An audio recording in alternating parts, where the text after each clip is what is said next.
Hello, YouTube family and friends, and this is Just Saying. I'm your host, Kyra Pierce. You see what's in front of the screen? Trump black people are quiet. It's God of Black Ralph. I think I read that wrong. Trump black people are quiet. It's God of Black Ralph. I believe that. I believe that. Let's check it out some more.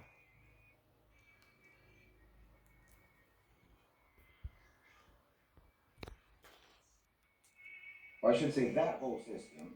I should say that whole system.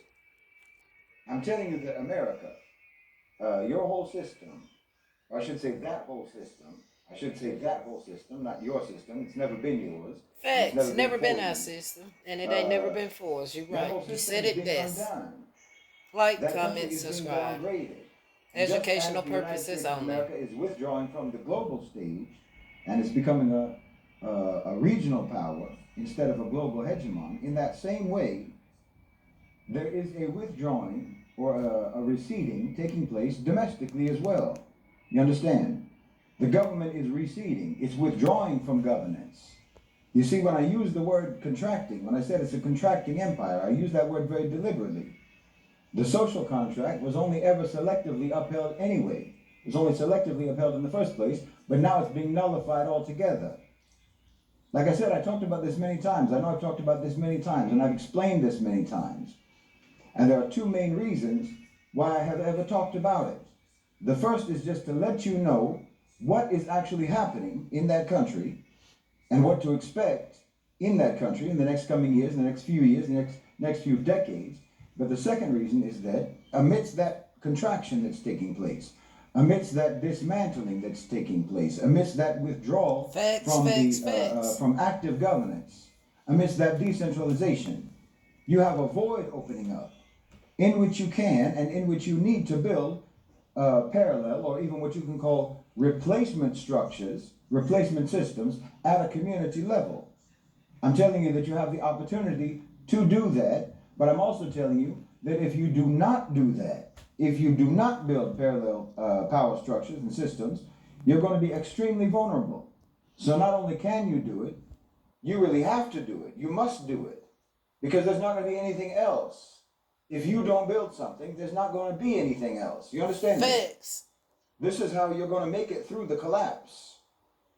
Look, vote if you want to vote. It doesn't matter. I'm not telling you not to vote. Go ahead if you want to. Go ahead and vote if you want to. But Right. just like how your grandmother did not, in fact, march in order to get the vote, she marched for equal rights. She marched for dignity, right? Facts. She marched for representation and the Facts. right to have some kind of a say and to secure a better life for herself and for her family. Facts. And the vote was supposed to be the mechanism by which she could secure all of that. Facts. That's why she wanted the vote, okay? It has turned out after 60 years that the vote is not the mechanism for securing those outcomes. Facts. So sure, you can still do it. You can still do it, but you should understand. Fan. You should understand that it has nothing whatsoever to do with securing those types of outcomes. You understand me? You need to pursue those types of outcomes through other methods That's if they facts. actually matter to you, if you're serious about that. So, like I say, you can still vote, that's fine, but don't misunderstand what you're doing. Don't let yourself fall for the notion that by going to the voting booth, you're doing anything proactive or anything useful that's actually going to help you or help your family, Facts. because it isn't. So, if you don't let yourself buy into that myth, if you understand that, standing in line at the polling station and ticking that red box or that blue box for that Democrat or that Republican is essentially like standing in line so that you can click the little box on a website to confirm that you're not a robot. You go on Tuesday or you go on election day, whatever election day it happens to be, and you basically tick all the pictures that show a bus or something. That's basically what you do when you go on election day. That's the actual significance of that exercise. You understand me? But I mean, feel free. If you want to do it, do it. That's Just it. don't kid yourself about what that process is. And don't think for a second that you're helping yourself, and don't think for a second that you're helping your family by participating in that ritual. And don't fall for the idea, or don't kid yourself into thinking that you're going to be hurting yourself or hurting your family if you don't do it. And listen, just like I talked about at the beginning, when I was I've talking been about those saying that. studies in the beginning, I the said it truth to of a the matter couple of is that people. this They applies they to everyone wrote in that me country, off, and I'm not not just mad. to African Americans, but as I said earlier, the data shows that it's even less useful for African Americans than it is for anyone else. You do not live in a democracy. Understand that. You live in an oligarchy cosplaying as a democracy. It's like that wolf in sheep's clothing. Facts. The predator wearing camouflage that looks like his prey. Understand, you have a power structure that actually hates democracy. You have a power structure that Facts. opposes democracy, Facts. that undermines democracy and overthrows democracies all around the world. Facts. America is the enemy of democratic systems, and it always has been. That's a historical record. That's a fact. And calling itself a democracy is nothing but cover. Calling itself a democracy is nothing but camouflage. America calling itself a democracy is a wolf claiming to be a sheep. You understand me? I'm telling you, most Americans, and by most if they Americans, don't see this I mean by mostly, now, they'll never see so-called it. white Americans, They'll never see it. they'll get upset. They get So upset will. when they see my talks.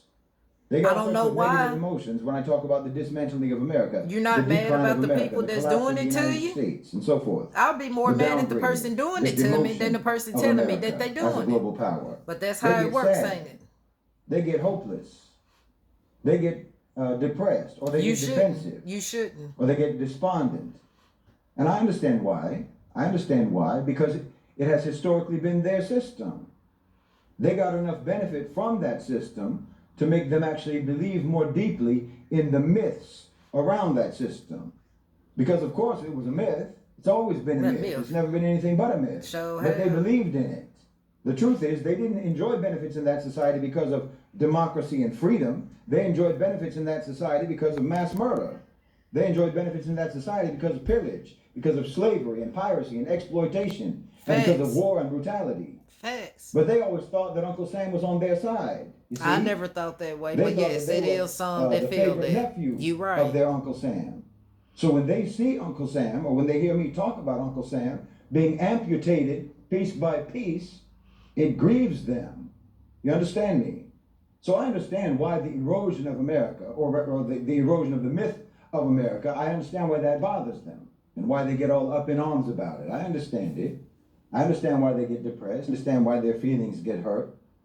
But I mean, listen, I don't intend to talk about so-called white Americans. That needs a whole different talk, frankly. There is no more indoctrinated people. There's no more brainwashed and no more psychologically and culturally misprogrammed people on the face of this earth than so-called white Americans. Facts. I've talked about that before. Like I say, the marauder mentality, the lack of development and so on, the lack of civilization and what have you. The overwhelming majority, and the truth of the matter is, the overwhelming majority of them throughout history have only ever been serfs, and they're still serfs until today. And the truth of the matter is that they don't actually have a stake in that system either. They don't have a stake in the system either. The system doesn't care about them either. That's the fact. But to one extent or another, they have benefited from it, and more importantly, they identify with it, right? When the United States sends someone to the moon, they'll say, "We landed on the moon." When the U.S. attacks another country, they'll say, "We are at war. We are at war." When they talk about the American economy, they say, "Our economy," and so on. It's like a fan of a sports team or something. The fan of a sports team who imagines that he has some kind of a share in it anytime that team wins a game. You see, they identify with the American project as their project. So when that project degrades, they identify that degradation with themselves. It's personal. They take it personally. There's a sense of loss. There's a sense of disappointment. There's a sense of panic. And again, I understand that. I can understand that. I see where they're coming from. But no one in the world feels that way. No one else in the world feels that way. No one in the global south feels that way. None of America's global victims feels that way about the downgrading of America. And for obvious reasons. And I'm telling you, there is no reason for you to feel that way. If you're African American, or if you belong to any other demographic group that is classified or categorized in America as a minority. A minority here obviously means you're a part of the global South diaspora in the United States. That's what you are. It means you're part of the global majority living in the U.S. and called a minority because of that, because you live there. No, there's no reason whatsoever why you should feel any kind of